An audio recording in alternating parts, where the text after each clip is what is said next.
নমস্কার, astrology update চ্যানেলে আপনাকে স্বাগত জানাই। আমরা আজকে জানবো 2026 সালে সিংহ রাশির জাতক জাতিকাদের এমন কি কাজ আছে যা কিন্তু করা কখনোই উচিত নয়। যদি করেন আপনার উন্নতি আটকে যাবে, আপনার সমস্ত দিক থেকে উন্নতি কিন্তু আটকে যাবে। তো সেই কি কাজ আমরা আজকে সেটাই জানবো। তো অবশ্যই ভিডিওটি যদি ভালো লাগে তাহলে একটি লাইক, একটি কমেন্ট, অবশ্যই বন্ধু সবার সাথে শেয়ার করে সঙ্গে থাকুন।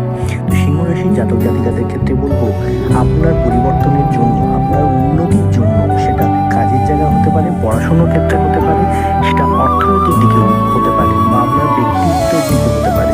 এই সমস্ত রকম উন্নতির জন্য আপনার যা যা পরিবর্তন করা উচিত সেগুলোকে যেন কখনোই বাধা সৃষ্টি না হয়,